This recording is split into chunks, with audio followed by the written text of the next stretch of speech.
bienvenue ce matin dans la maison du Seigneur. On veut se réjouir ensemble. On est venu avec un grand soleil dans le ciel. J'espère qu'on est venu avec un grand soleil dans le cœur. En tout cas, si vous êtes venu avec des nuages ou un petit peu d'orage dans le cœur, le Seigneur va nous faire du bien ce matin. Il va nous faire repartir avec un grand soleil dans le cœur. La parole nous dit ce matin, si quelqu'un entend ma voix et ouvre la porte, dans Apocalypse 3, verset 20, voici, je me tiens à la porte et je frappe. Si quelqu'un entend ma voix et ouvre la porte, j'entrerai chez lui, je souperai avec lui et lui avec moi. C'est par une porte que nous entrons dans la vie éternelle. Jésus nous dit, nous proclame, nous l'annonce, je suis la porte. Si quelqu'un entre par moi, il sera sauvé. La Bible affirme également que nous pouvons rencontrer Dieu, le connaître et l'accueillir dans notre vie. En Jésus, il est venu pour nous rencontrer et nous arracher à notre misère spirituelle. Il connaît déjà nos manquements, nos erreurs, nos faiblesses. Et il sait que c'est le péché qui nous empêche toute possibilité d'entrer en contact avec lui. On aime se le rappeler qu'à chacun d'entre nous appartient le fait de vouloir suivre le Seigneur ou alors de le laisser sur le bord du chemin. Jésus-Christ, le Fils de l'homme, est venu chercher et sauver ceux qui étaient perdus. Voilà la bonne nouvelle, celle de l'Évangile que nous voulons encore proclamer ensemble ce matin. La vraie foi ne consiste pas seulement à croire que Dieu existe. Pour que ce soit la foi, il convient de croire ce qu'il dit. Croire Dieu, croire sa parole, la Bible, voilà la vraie foi. Cette foi-là, seule, nous ouvre la porte du salut. Jésus affirme encore, comme je viens de le lire, voici, frères et sœurs, je me tiens à la porte ce matin et je frappe. Si quelqu'un entend ma voix, si ce matin tu entends ma voix et que tu ouvres la porte, le Seigneur dit simplement, bien, avec grand plaisir, j'entrerai chez toi, je souperai avec toi, et toi avec moi. Est-ce que vous voulez encore lui ouvrir la porte de votre cœur ce matin? Si nous sommes là, si vous êtes là, c'est que vous avez déjà fait ce pas de la foi et on va chanter ce premier chant, on va déjà affirmer, ouvrons les portes au roi, au Dieu de gloire, on l'a fait dans notre cœur, on va le chanter, on va l'affirmer ensemble ce matin. Et on va se lever pour chanter ce premier chant en l'honneur du Seigneur.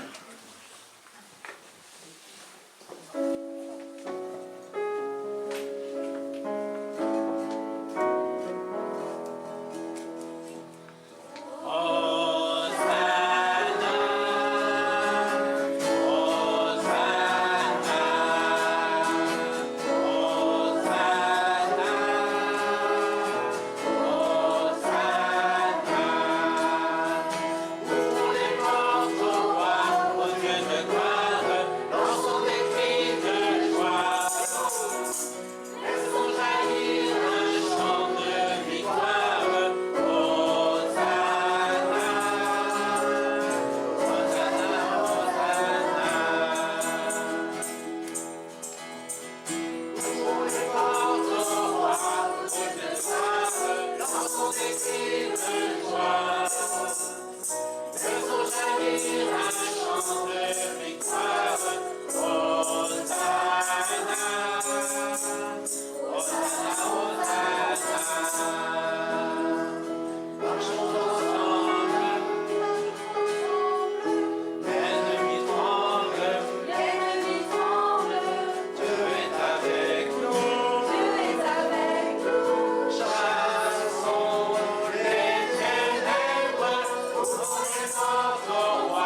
Allez, on a ouvert 2 fois plus les portes de gloire.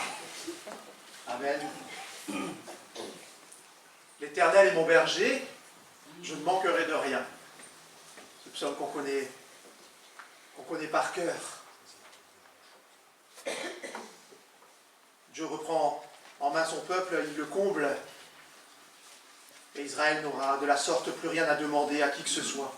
Ses désirs seront comblés, sa sécurité sera parfaite et sa nourriture sera abondante, nous dit la parole.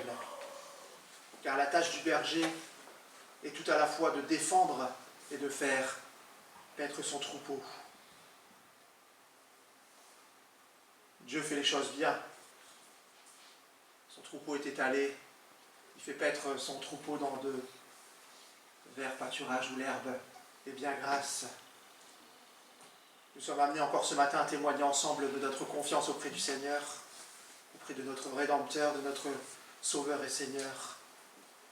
Et nous voulons annoncer avec joie et célébrer notre berger.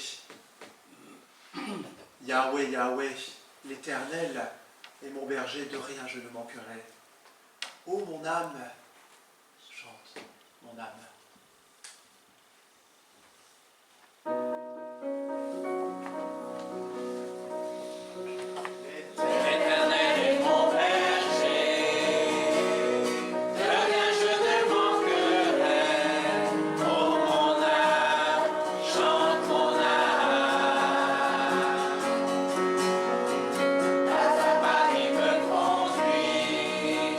Au bord des eaux calmes, je le suis.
Seigneur, merci parce que ce matin, tu veux encore effectivement éclairer notre sentier.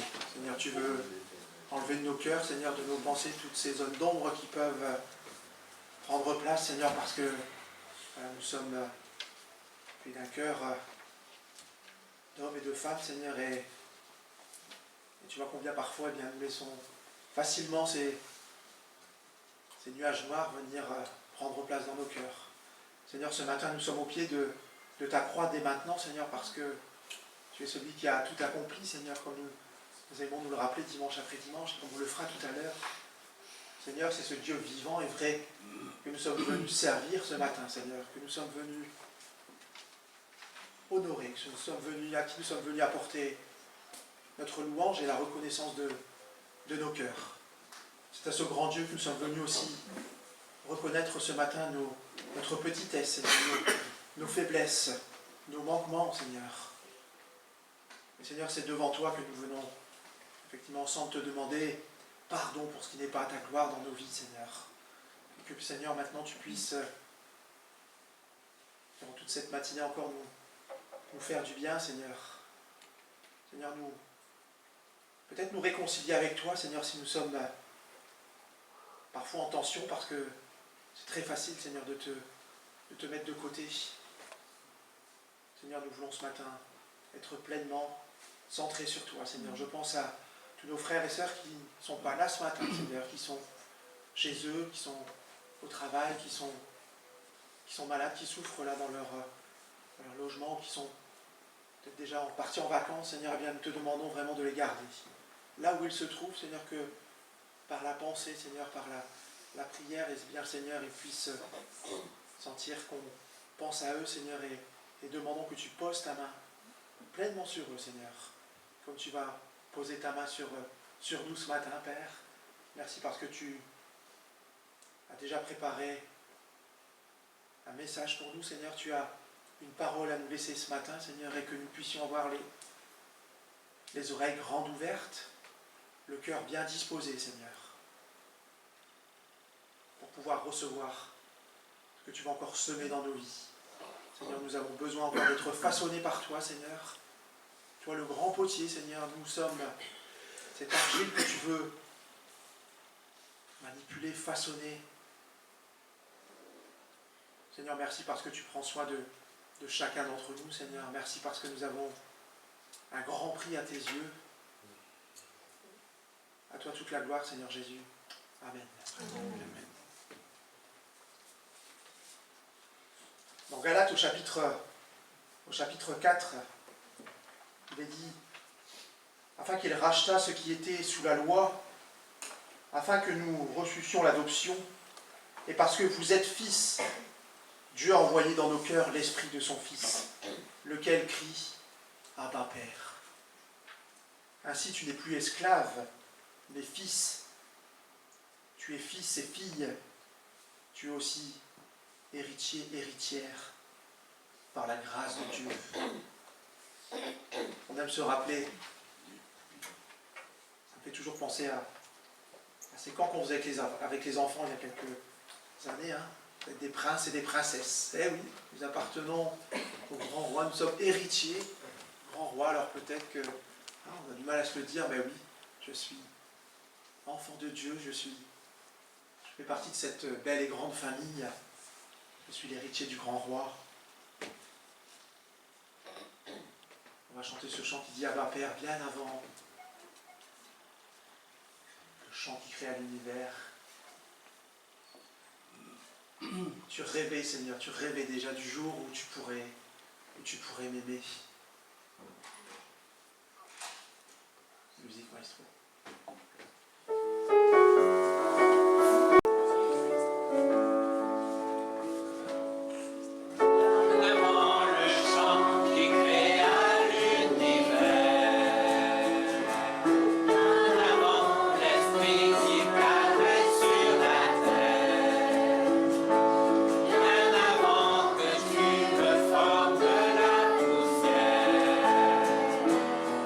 Rêvais du jour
chacun, chacune à notre Papa Céleste, oui. Ah bah Père, je suis à toi, je t'appartiens, je ne méritais rien, mais Seigneur, parce que ton amour est si grand, que tu as fait de moi ton fils, ta fille. Et aujourd'hui, Seigneur, je peux tout te dire. Tu peux, Seigneur, tout entendre de nos bouches ce matin, de nos cœurs, nos joies, nos tristesses. Tu nous pardonnes, Seigneur. Tu nous réconcilies, Seigneur. Tu nous fortifies. Tu nous relèves. Tu nous entoures de ta présence. Seigneur, merci. Merci pour ce sacrifice à la croix. Merci d'être venu nous arracher à notre péché, Seigneur. Merci parce que nous avons été rachetés et nous n'avons pas mis un centime, Seigneur, dans cet acte de foi. Mais toi, tu as payé le prix fort, Seigneur, le prix de ta vie. Mais Seigneur, le plan de Dieu était ainsi. Il fallait que le Fils de l'homme soit cloué sur une croix pour que nous puissions, chacun ici présent ce matin et tous ceux qui sont rassemblés dans ton Église dans le monde entier, que nous puissions nous mettre à genoux devant toi et te dire Seigneur, Abba Père, gloire te soit rendue Seigneur. Amen.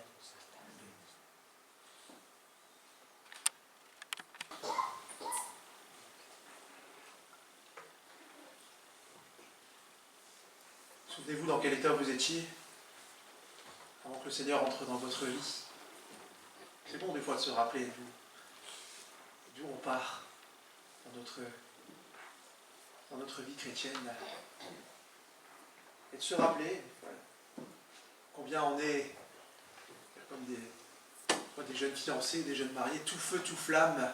Je me souviens, je dis des fois Seigneur, combien j'étais tout feu, tout flamme, j'étais, comme disent les jeunes, à fond dedans tout le temps.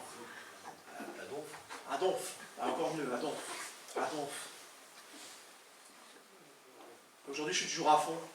J'ai plus à fond dedans. Des fois, le dedans, il est un peu plus difficile à affirmer. Mais Seigneur, ouais, tu es venu dans nos vies.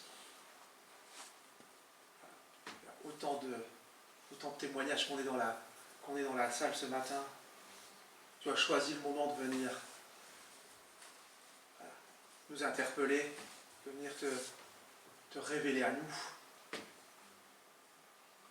Et le chant qu'on va donner maintenant, eh bien, en tout cas moi me rappelle ce chant qui dit « J'ai été brisé, vidé, sans espoir ». Alors, peut-être qu'avant de rencontrer le Seigneur, on n'avait pas en tête qu'on était dans cet état-là, mais avec le recul, on se dit « Mais Seigneur ». Je disais 14 ans, j'avais 14 ans, je me dis, purée, ça fait 14 ans qu'il me manque quelque chose. C'est ça que je disais, ça fait 14 ans, j'ai raté 14-15 ans, où Seigneur, tu n'étais pas avec moi, j'avais ce vide, comme beaucoup l'aiment le dire dans les témoignages, ce vide en forme de Dieu. Bon, je reprends ce qu'on dit, effectivement, j'avais besoin que tu sois présent dans ma vie. Je n'ai rien à moi, et tel que je suis, Seigneur, tu me libères.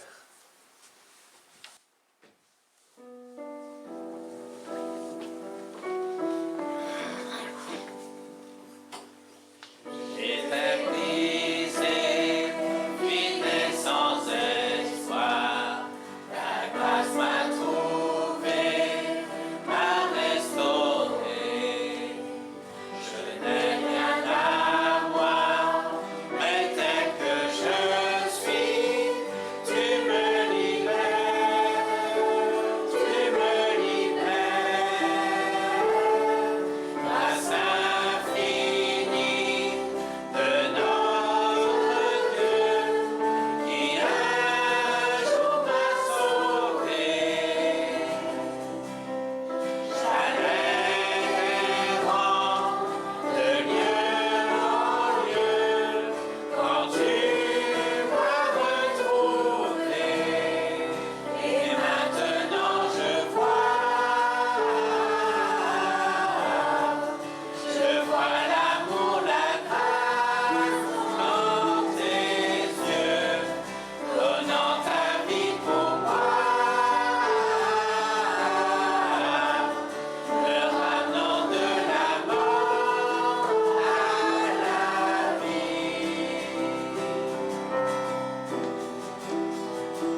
Nul n'est comme toi parmi les dieux, Seigneur, et rien ne ressemble à tes œuvres.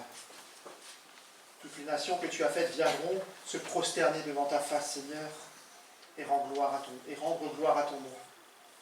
Car tu es grand et tu opères des prodiges. Toi seul, tu es Dieu. Enseigne-moi tes voies, ô Éternel. Je marcherai dans ta fidélité. Dispose mon cœur à la crainte de ton nom. Je te louerai de tout mon cœur, Seigneur. Mon Dieu, et je glorifierai ton nom à perpétuité. Car ta bonté est grande envers moi, et tu délivres mon âme du séjour profond des morts. On va chanter ce chant qui dit « Seigneur, tu es infiniment grand, éternel puissant. Tu me révèles ta majesté encore ce matin. »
Prendre ensemble le pas du Seigneur. Encore qu'on chante ce chant qui dit élevé, élevé à la droite de Dieu, couronné de mille couronnes, tu resplendis. Et un solennel adieu. Tu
scène,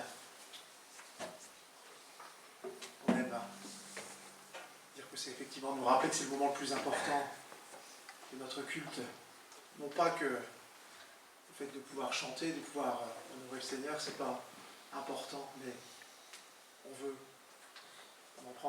pendant qu'on prenne ce repas, pendant qu'on prenne ensemble ce repas, se rappeler, se souvenir vraiment ce que le Seigneur a fait pour nous.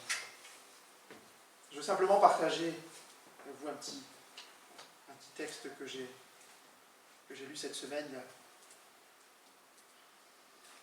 C'est la nuit. La ville de Jérusalem est en effervescence. Des dizaines de milliers de Juifs venus de toutes parts s'apprêtent à fêter deux des plus grandes fêtes de la Torah. La Pâque de l'Éternel, jour où l'agneau pascal doit être immolé, et la fête des pains sans levain. Jésus, à l'écart de la foule et de l'agitation, prend son dernier repas avec ses disciples. Il sait que demain, il va être livré à la haine des hommes et au martyre de la croix. Alors que Judas a quitté la pièce, Jésus, selon le rite de la Pâque, prend le pain et le vin. Les disciples partagent le pain et la coupe de vin en signe d'unité et de communion.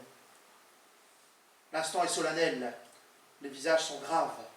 Ils sentent qu'il se passe quelque chose qui va bouleverser le monde, mais ne comprennent pas encore vraiment quoi. De plus, Jésus leur dit de faire cela en mémoire de lui, jusqu'à ce qu'il revienne comme un testament ouvert avant l'heure. Ils se regardent les uns les autres, mais n'osent plus poser de questions. Ils se sont si souvent trompés. Ils voudraient lui demander « Mais où est l'agneau qui va être sacrifié demain après-midi ? Si tu pars, où vas-tu ? Que devons-nous faire ?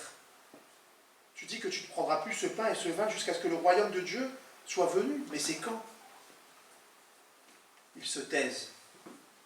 Le maître se lève et ils sortent dans la nuit. Jésus, qui est juif, a respecté le rite du repas pascal traditionnel et il en fait une préfiguration de la Sainte Seine, le signe de la nouvelle alliance. Le pain rappelle son corps martyrisé à cause du péché. Le vin rappelle le sang de la rédemption. Partager le pain et le vin est un moment solennel où l'on se souvient souvent que Jésus est l'agneau sans défaut qui est immolé pour nous libérer de l'esclavage du péché. La scène est une participation spirituelle, une identification du fidèle au corps et au sang de Christ par la foi. Ainsi, le croyant s'élève jusque dans le ciel et en retour, l'âme reçoit par la foi le bénéfice de sa mort expiatoire et la puissance de sa vie immortelle. Le croyant dans la communion du Saint-Esprit vit la puissance vivifiante de Jésus, maintenant glorifié à la droite de Dieu. Jésus veut que ce partage du pain et du vin soit perpétué jusqu'à ce qu'il revienne. Ce n'est pas un conseil, c'est un ordre.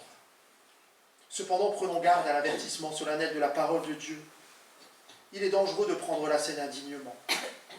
Chacun, avant de participer au corps et au sang de Christ, doit, nous dit la parole, s'examiner lui-même. C'est le moment de s'humilier devant Dieu, afin de ne pas prendre un jugement contre soi-même. Le repas du Seigneur est aussi un temps de partage et de communion fraternelle, un moment d'unité, de pardon et de réconciliation, s'il en était besoin. C'est un acte dépourvu de tout légalisme qui répond aux besoins du cœur, un moment d'action de grâce, de remerciement pour l'amour et le salut en Jésus.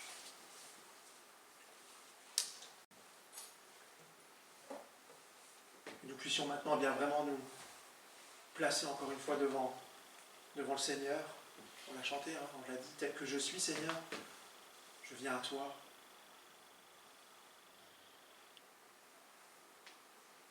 Seigneur, je veux maintenant encore effectivement m'humilier devant toi, Seigneur, reconnaître ta grandeur, ta splendeur. Oui, Seigneur, tu es infiniment grand. Et Seigneur, ce matin, je place devant toi bien ce pain que nous allons partager ensemble comme tu nous l'as ordonné, Seigneur. Faites ceci en mémoire de moi chaque fois que vous vous réunissez. Seigneur, nous voulons maintenant, effectivement, nous rappeler tes blessures, nous rappeler ton agonie sur cette croix, Seigneur. Tu as tellement souffert pour moi, tu as tellement souffert pour nous. Seigneur, nous ne voulons pas être des auditeurs oublieux, Seigneur, et gravés dans nos cœurs, bien que oui, c'est par ta grâce que nous pouvons nous approcher devant toi ce matin, par ce sacrifice à la croix. Et Seigneur, merci parce que tu es ressuscité. Tu es un Dieu vivant et vrai. Seigneur, je te demande maintenant de bénir ce pain, Seigneur, que nous allons partager en mémoire de toi. Donc dans l'évangile de Luc, et nous sommes donc maintenant arrivés au chapitre 14. Un jour de sabbat, Jésus était invité pour un repas chez l'un des dirigeants du parti pharisien. Ceux qui étaient à table avec lui l'observaient attentivement. Or, il y avait là un homme dont le corps était couvert d'œdème. Jésus prit la parole et s'adressa aux enseignants de la loi et aux pharisiens. Est-il permis, oui ou non, de guérir quelqu'un le jour du sabbat? Ils ne répondirent rien. Alors, Jésus, saisissant le malade, le guérit et lui dit de rentrer chez lui. Puis, se tournant vers ceux qui étaient là, il leur demanda: qui de vous, si son fils ou son bœuf tombe dans un puits, ne l'en retire pas le plus tôt possible, même si c'est le jour du sabbat? Là encore, ils ne surent que répondre. Ayant remarqué comment les invités cherchaient tous les places d'honneur, il leur dit cette parabole. Si quelqu'un t'invite à un repas de noces, ne va pas t'installer à la place d'honneur. Peut-être y a-t-il parmi les invités un personnage plus important que toi. Et celui qui vous a invité l'un et l'autre viendra-t-il te dire: c'est lui cette place? Il te faudra alors honteusement gagner la dernière place. Non. Quand tu es invité, va au contraire te mettre tout de suite à la dernière place. Alors, quand ton hôte entrera dans la salle, il te dira: mon ami, il y a une place bien meilleure pour toi. Viens t'asseoir plus haut. Ainsi tu seras honoré devant toutes les convives. En effet, celui qui s'élève sera abaissé, et celui qui s'abaisse sera élevé. Jésus dit aussi à son hôte: quand tu donnes un déjeuner ou un dîner, n'invite pas tes amis, tes frères, ta parenté ou de riches voisins, car ils pourraient t'inviter à leur tour et te payer ainsi de ta peine. Non, si tu donnes une réception, invite des pauvres, des estropiés, des paralysés, des aveugles. Si tu fais cela, tu en seras très heureux, parce que ces gens-là n'ont pas la possibilité de te rendre l'appareil. Et Dieu te le revaudra lorsque les justes ressusciteront.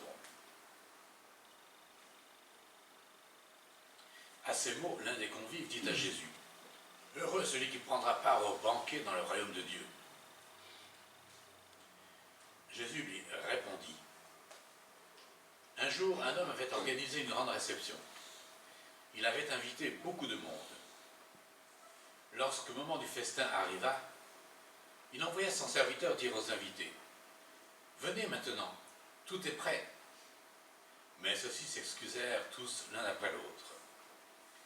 Le premier lui fit dire: j'ai acheté un champ, il faut absolument que j'aille le voir. Excuse-moi, je te prie. Un autre dit: je viens d'acquérir 5 paires de bœufs, et je m'en vais les essayer. Excuse-moi, je te prie. Un autre encore dit: je viens de me marier, il m'est donc impossible de venir. Quand le serviteur fut de retour auprès de son maître, il lui rapporta toutes les excuses qu'on lui avait données. Alors le maître de la maison se mit en colère et dit à son serviteur: dépêche-toi, va-t'en sur les places et dans les rues de la ville et amène ici les pauvres, les estropiés, les aveugles, les paralysés. Au bout d'un moment, le serviteur vint dire: maître, j'ai fait ce que tu m'as dit, mais il y a encore de la place. Eh bien, lui dit le maître, va sur les chemins le long des haies, fais en sorte que les gens viennent pour que ma maison soit pleine. Une chose est sûre, pas un seul des premiers invités ne goûtera à mon festin.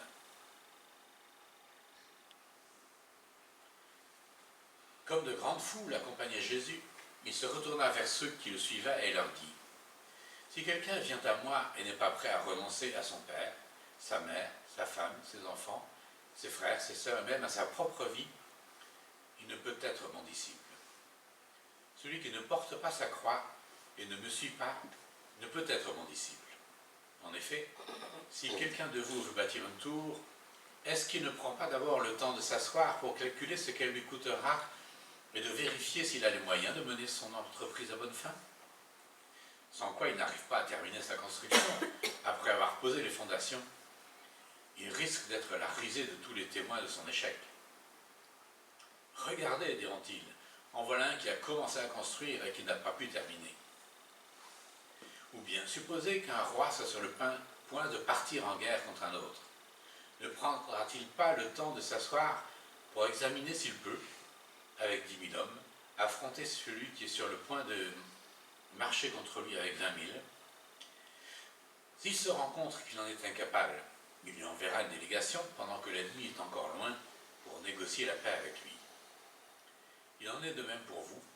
Celui qui n'est pas prêt à abandonner tout ce qu'il possède ne peut pas être mon disciple. Le sel est une bonne chose, mais s'il devient insipide, comment lui rendra-t-on sa saveur? On ne peut plus l'utiliser, ni pour la terre, ni pour le fumier. Il n'y a plus qu'à le jeter. Celui qui a des oreilles pour entendre, qu'il entende.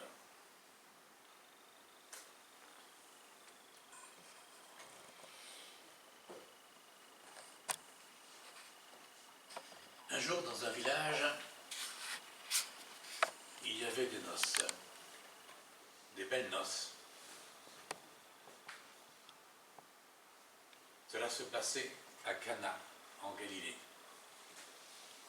La mère de Jésus y assistait, et Jésus aussi avait été invité au mariage avec ses disciples. Et voilà que le vin se mit à manquer. La mère de Jésus lui fit remarquer, « Ils n'ont plus de vin. » « Écoute, lui répondit Jésus, est-ce toi ou moi que cette affaire concerne? Mon heure n'est pas encore venue. » La mère dit au serviteur, « Faites tout ce qu'il vous dira. » Il y avait là 6 jarres de pierre que les Juifs utilisaient pour leurs ablutions rituelles. Chacune d'elles pouvait contenir entre 80 et 120 litres. Jésus dit au serviteur, « Remplissez d'eau ces jarres. » Ils les remplirent jusqu'au bord. Maintenant, leur dit-il, prenez-en un peu et allez la porter au maître d'hôtel. Ce qu'ils firent. Le maître d'hôtel goûta l'eau qui avait été changée en vin. Il ne savait pas d'où venait ce vin, alors que les serviteurs le savaient, puisqu'ils avaient puisé l'eau. Aussitôt, il fit appeler le marié et lui dit, en général, on sert d'abord le bon vin, et quand les gens ont bien bu, on leur donne de l'ordinaire. Mais toi, tu as réservé le bon jusqu'à maintenant. C'est là le premier des signes miraculeux que fait Jésus. Cela se passa à Cana en Galilée. Il révéla ainsi sa gloire et ses disciples crurent en lui. Voilà donc une belle noce, un grand banquet. Mais tout n'est pas parfait. Il manque de vin, la joie s'en est allée. Quelle différence avec le grand banquet que le Seigneur lui-même prépare.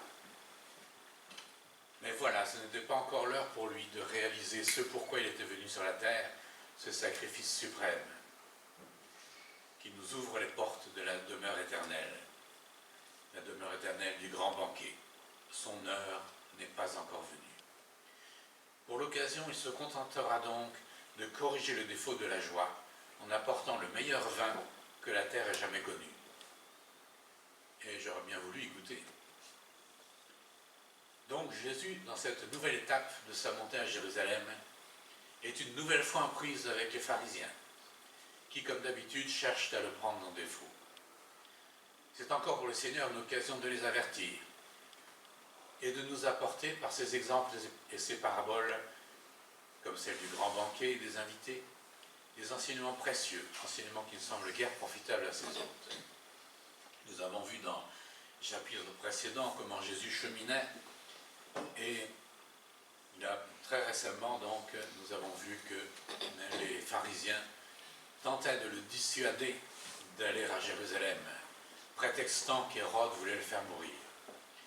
Nous savons que ce n'est pas tellement Hérode qui cherchait à le piéger, mais ces pharisiens, ces dirigeants du peuple eux-mêmes. Mais voilà, très hypocritement, ils continuent à l'inviter avec ce but caché de le piéger, de le prendre en défaut et de trouver des accusations pour pouvoir le condamner. C'est la troisième invitation mentionnée dans cet évangile, où Jésus accepte de se mettre à table avec ces fameux pharisiens. Il sait pourtant pertinemment que ce repas ne sera pas pour lui un moment de sérénité, de convivialité, comme le devrait être un repas, comme il était chez Marie et Lazare, par exemple. Mais le Seigneur ne rejette personne. Il cherche encore et encore à amener ces hommes durs à se repentir, à le reconnaître. Ces hommes qui connaissaient pourtant si bien la Torah, la loi de Moïse, et les prophètes qui annonçaient la venue de Jésus, la venue du Messie, et qui en donnaient les signes de reconnaissance. Alors Jésus, en toute déférence, devant ces sachants, pose une question simple, à laquelle ils auraient dû savoir répondre vu leur érudition. Si n'importe qui d'autre dans cette assistance avait posé une question, ils se seraient bien rengorgés et se seraient dépêchés d'étaler leur science en délayant une réponse digne du Talmud. Mais devant l'autorité du Seigneur, ils n'osent rien dire, sachant et connaissant la bonne réponse qui était forcément positive si l'on a un tant soit peu de compassion dans son cœur. Jésus, dans d'autres circonstances, on l'a vu, avait déjà posé une question similaire dans la synagogue avant de guérir un homme qui était atteint d'une paralysie de la main droite. Il avait dit « J'ai une question à vous poser. Est-il permis le jour du sabbat de faire du bien ou de faire du mal? Est-il permis de sauver une vie ou bien faut-il la laisser périr ?» Et encore une fois, personne ne trouve de réponse à lui apporter. Le Seigneur continue alors ses explications pour dire qu'il enfonce le clou, en prenant encore une fois un exemple de la vie de tous les jours, et ici, c'est l'exemple de l'accident domestique. On est allé puiser de l'eau, et un faux mouvement, et c'est la chute dans le puits. Après avoir mis en avant le fait de nourrir ou désaltérer son bétail, le jour du sabbat, cette fois-ci, le Seigneur prend l'exemple de la chute accidentelle. Y a-t-il un repos possible quand il faut soigner, sauver, nourrir? Les images de Jésus sont prises à bon escient. Et devant l'état misérable de la créature, son besoin de soins, de nourriture tant spirituelle que matérielle, Dieu ne peut pas prendre de repos. C'est la réponse qu'il avait apportée aux hommes qu'il avait interpellés dans un épisode relaté dans l'évangile de Jean. Ces hommes l'admonest parce qu'il avait guéri un grabataire le jour du sabbat, lui enjoignant de porter sa natte. Et Jésus leur avait répondu « Mon Père est à l'œuvre jusqu'à présent, et moi aussi, je suis à l'œuvre. » C'est la cité dans Jean 5. Le repos de Dieu qu'il avait pris après 6 jours de la création a été interrompu par l'avènement du péché, qui fait que la terre entière soupire et est en travail jusqu'à maintenant, ce que dit l'apôtre Paul dans sa lettre aux Romains. Alors, quelles que soient les circonstances, Dieu reste donc au travail. Il est en état de vigilance, pourrait-on dire, et nous pouvons nous réjouir des grâces que le Seigneur accorde ainsi, et nous devrions être à même de les présenter à ceux qui en ont besoin. Alors la soirée continue. Des invités arrivent encore sous le regard scrutateur de Jésus. On pourrait croire que Jésus passe à autre chose à ce moment-là, mais qu'y a-t-il guéri? Un homme couvert d'œdème, hydropique, comme on dit aussi. Et là, on peut en voir encore encore une sorte d'humour de Dieu. Devant ces hommes enflés d'orgueil, il guérit un homme qui est enflé d'œdème. Lui est guéri, il est soulagé, mais ces hommes, ne doit-il pas aussi les guérir de cette infirmité encore plus dramatique, une infirmité morale,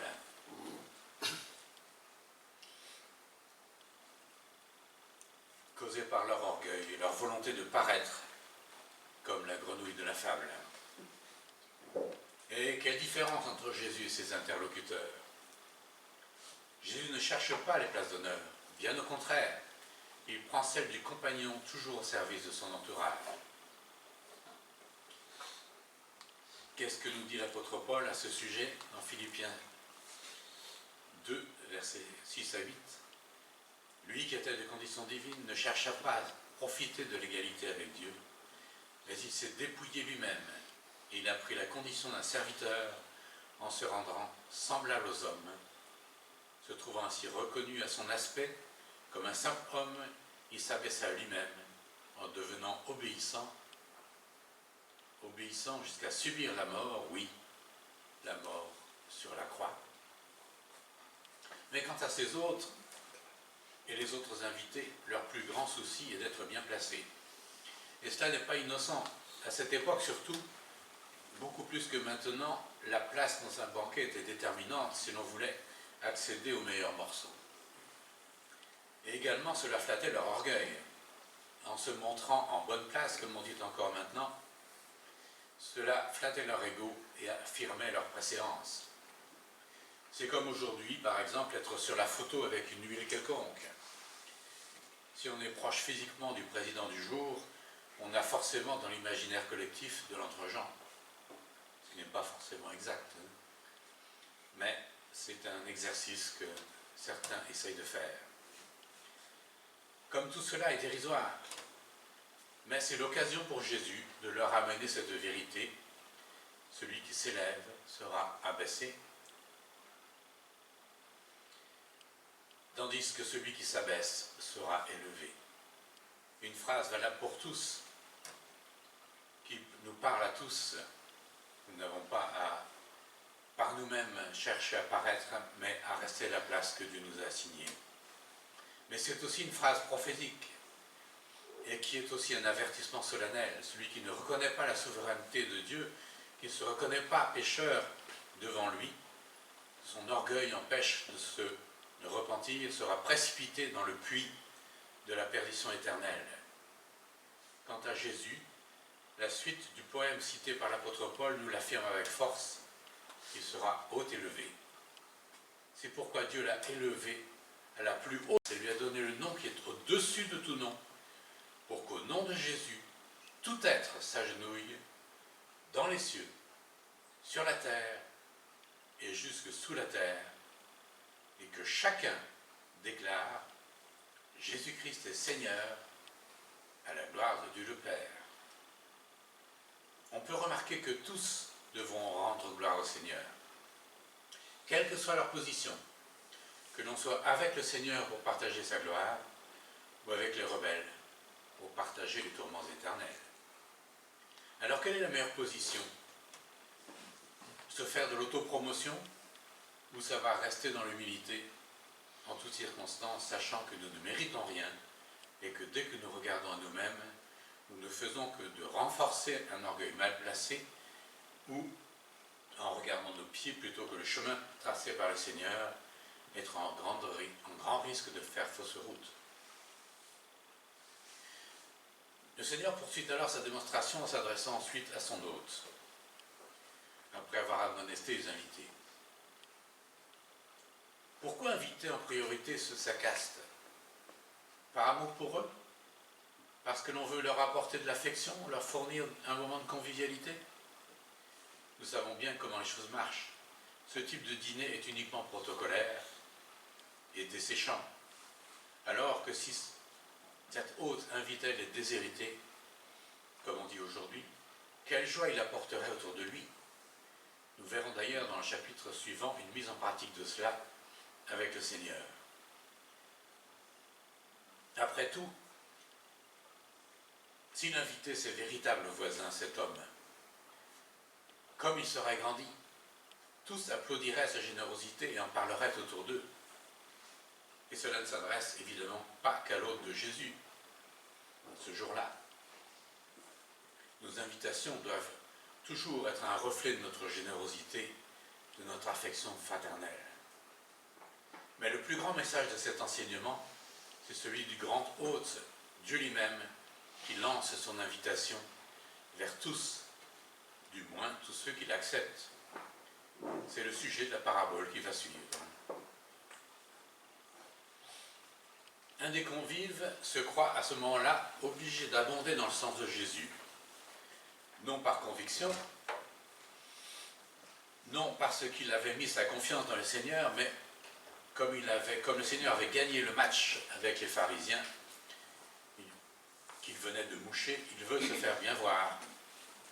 Il n'a en effet absolument pas saisi la portée de l'invitation. Pour lui seul, quelques privilégiés auraient, par leur mérite, gagné le précieux carton d'être invités au grand banquet de Dieu. Et cela donne une occasion au Seigneur d'enseigner que l'invitation au banquet, l'invitation à entrer dans le royaume de Dieu, c'est quelque chose qui doit être d'abord accepté par les invités. Et d'ailleurs, on le voit bien dans ce récit, il n'y a aucune autre condition qui soit posée. Mais le Seigneur indique que tous ont refusé. Comme ces interlocuteurs du dîner qui refusent l'invitation à reconnaître Jésus comme le Messie, l'envoyé divin, venu pour nous délivrer des griffes, non des Romains, mais du diable. Or l'invitation est pressante. Tout est prêt, signale le maître. Le Seigneur n'attend plus que nous. Mais tous ont mieux à faire. Oh, des occupations légitimes. Ils ont bien mieux à faire que d'assister au souper de ce raseur. Des excuses qui étaient même valables pour ne pas monter au combat selon la loi mosaïque. Comme s'il s'agissait là d'un combat qui leur était offert. Cela parlait à son entourage qui connaissait parfaitement tout cela. En fait, ces refus marquent le peu de considération que ces hommes ont pour le Seigneur, pour le maître de la maison. Pourquoi répondre au plaisir de l'invitation du maître? Nous voyons que dans le récit que c'était un grand banquet pour une grande occasion, et dans l'évangile de Matthieu, nous voyons même que ce banquet était donné à l'occasion des noces de son fils. C'est donc quelque chose d'extrêmement important. Nous voyons donc l'affront qui était donné par ces hommes avec des excuses minables, on pourrait dire, au lieu d'accepter cette invitation si généreuse.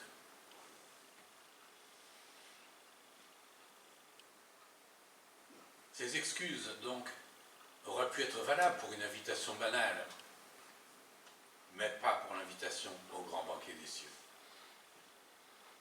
Isaïe nous dit, dans son livre, au chapitre 25, « Le Seigneur des armées célestes préparera lui-même pour tous les peuples là sur cette montagne un festin de vins vieux et de mets succulents, des mets tout pleins de moelle, arrosés de vin vieux et dûment clarifiés. » Là donc, ce qui nous est proposé en image, un banquet comme nul n'a pu goûter. Et le plus grand chef, le cuisinier, même meilleur ouvrier de France, ne saurait faire un banquet aussi bon. Et nous voyons aussi que les vins sont précieux, que les vins sont dûment clarifiés, et les vins donc de la noce de Cana, dans les jarres que le Seigneur a transformés en vin, eh bien, ces vins-là seront même encore meilleurs. Voilà l'image que le Seigneur emploie prophétiquement pour qualifier ce banquet royal. Image que ses interlocuteurs connaissaient aussi. Image qui nous parle de la splendeur du ciel. Pourrions-nous Allons-nous refuser une telle invitation pour les chimères des biens de la terre qui passent, s'usent et ne rassasient pas? Or, une fois que l'invitation est refusée, il n'y a plus de recours. Qu'est-ce qui nous est dit? Pas un seul des premiers invités ne goûtera à mon festin. C'est ce que précise le maître de la maison. Et cela est bien solennel. Les premiers invités, c'étaient les fils d'Israël, le peuple choisi par Dieu pour le représenter et attirer l'œil des nations environnantes vers lui. Mais devant le refus des dirigeants principalement de ce peuple, qui s'est avéré incapable de magnifier son amour et sa grandeur, alors Dieu se tourne en direct, pourrait-on dire, vers les nations, ces nations environnantes, vers nous, ces hommes qualifiés d'impurs par les bons juifs, entre guillemets. Et cela faisait qu'ils se croyaient supérieurs alors que ce n'était pas du tout ce que la loi de Moïse disait. L'invitation est donc maintenant lancée vers ces indignes, tous ceux qui n'ont aucun mérite, tous ceux que personne ne remarque. Nous voyons d'abord les pauvres. Par nature, l'homme est pauvre. Il n'y a rien qui nous permette de payer ce souper. Ce n'est pas avec nos biens terrestres que nous pouvons payer cela. Rien pour payer sa place aux noces de l'agneau. Rien que la possibilité de reconnaître notre misère, notre déchéance et notre indignité. Il y a les aveugles. Ces personnes ne peuvent trouver par eux-mêmes le chemin,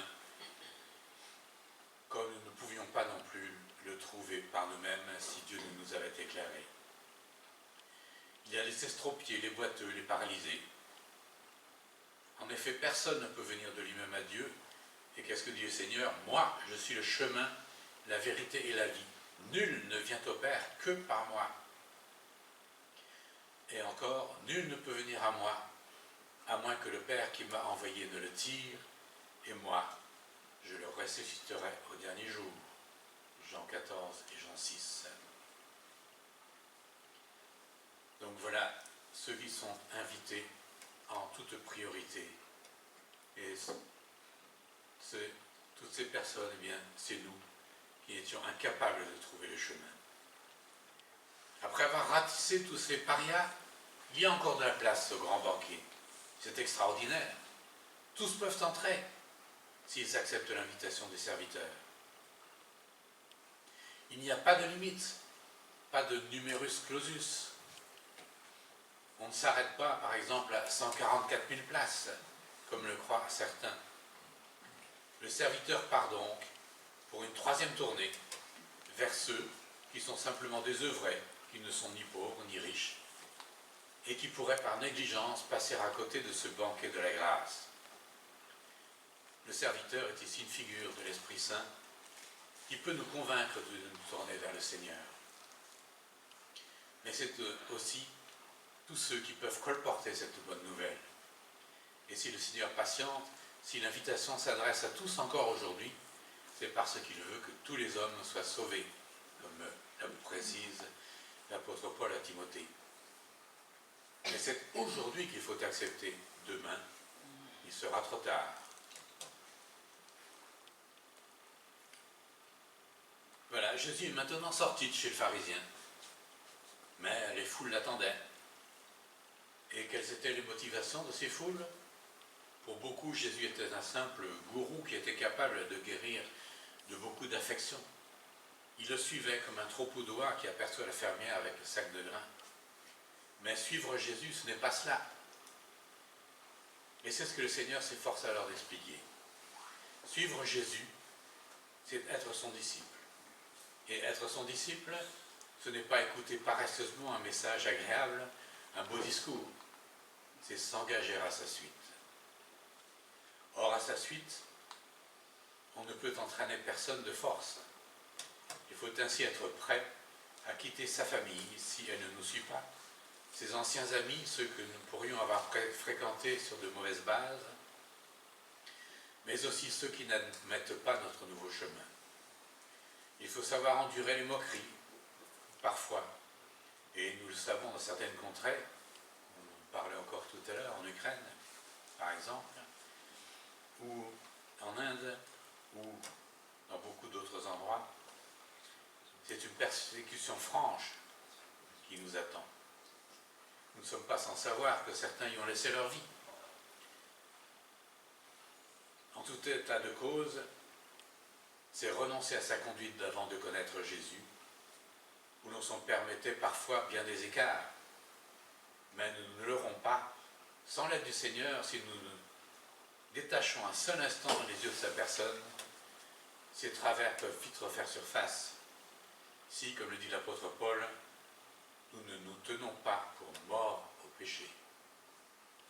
Alors Jésus embraye sur l'exemple du projet de Tours. On ne se lance pas dans un tel projet à l'aventure. Ou si on part sans réfléchir, on ne fait que perdre tout l'investissement apporté parce qu'on n'arrive pas à finir. La tour, c'est pourtant le symbole du nom du Seigneur. Le nom de l'Éternel est une haute tour, nous dit Salomon dans les Proverbes. Et le juste s'y réfugie et il y est en sécurité. Mais les moyens de la construction de la tour, ce n'est pas en nous que nous les trouverons, mais dans le secours du Seigneur lui-même. Nous avons donc tous les moyens nécessaires pour construire cette tour, pour nous réfugier dans les bras du Seigneur. Mais il y a aussi l'exemple du roi qui doit faire face à un défi, du roi voisin qui est plus aguerri que lui. La sagesse voudrait que l'on négocie avec cet ennemi. Mais avons-nous besoin de négocier? Sommes-nous en position d'infériorité? Tout seul, oui, bien sûr. Et la négociation paraîtrait plus opportune que la bataille, dont on connaît d'avance l'issue. Mais comme pour la tour, si on réfléchit bien, c'est-à-dire en regardant où il faut, soit vers les ressources divines du Seigneur, nous avons plus que les moyens. Comme David devant Goliath, qui était au moins 2 fois plus fort que lui, David a remporté la victoire, non pas avec de grandes forces, mais avec une petite pierre ronde et avec l'épée de l'ennemi. C'est avec l'épée de Goliath lui-même qu'il a vaincu définitivement cet ennemi. En effet, l'ennemi fait une œuvre qui le trompe. Alors, si nous poursuivons avec tous les arguments que nous fournit le Seigneur, nous sommes bien le sel de la terre, de qui est la conclusion de ce chapitre. Ce sel qui donne de la saveur, du goût, qui prévient de la corruption et qui devait être utilisé sans modération sur les offrandes et dans l'encens, le parfum du sanctuaire. Alors, en conclusion, je vous lirai ce poème. Dans l'humilité profonde, suivant ton obscur chemin, tu fus méprisé du monde, toi qui lui tendais la main. Toi, dont l'amour secourable, compatissant et parfait, sur l'humanité coupable verse bienfait sur bienfait. Oh, quel trésor il nous ouvre ton cœur plein de charité. Dieu lui-même n'y découvre que lumière et sainteté. Et nous, comblés de tes grâces, enfants de Dieu par la foi, nous pouvons suivre tes traces dans le même amour que toi.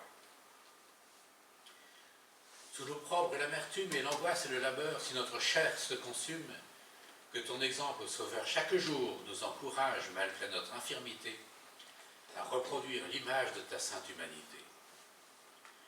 Ah, bientôt nous prendrons place au grand banquet du Saint-Lieu, où les tiens verront ta face, adorable agneau de Dieu. Vêtu de magnificence, à ta gloire associée, Jésus, de ta ressemblance, nous serons rassasiés.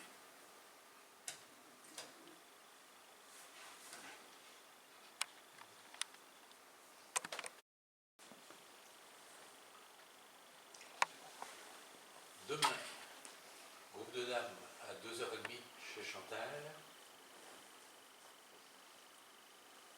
Jeudi à 8h, réunion de prière. Et puis chacun y est bienvenu. Les sujets de prière ne manquent pas. samedi 18 à 9h30, conseil d'administration des associations. Et dimanche prochain, culte à 10h, comme d'habitude. Nathalie, c'est pas fini. À vos agendas. Matinée de travaux le 25 juin à partir de 9h. 26 juin, visite de la famille Frédéric suite à leur séjour au Bénin, suivi du barbecue de fin d'année. Et c'est à ce propos que Nathalie doit nous dire deux mots. Voilà, je voulais juste vous rappeler, parce que comme ça fait 2 années que nous ne pouvons pas faire le barbecue, les commodités, donc on ramène chacun de la viande en quantité suffisante pour nous, pour aussi les gens qui peuvent nous rejoindre, qui sont seuls ou qui n'ont pas forcément la possibilité de ramener de la viande. Donc vous pouvez amener des saucisses, des brochettes, tout ce que vous voulez. On met toujours un petit bémol sur les cuisses de poulet parce que c'est très très long à cuire. Donc soit vous les faites cuire chez vous et on n'a plus qu'à les réchauffer, soit on ne ramène pas de cuisses de poulet.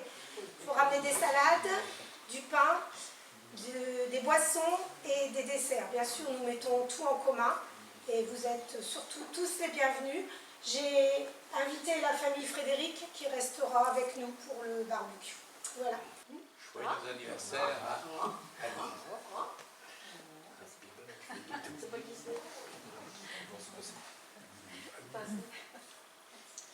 Et on trouve ces informations sur les sites habituels.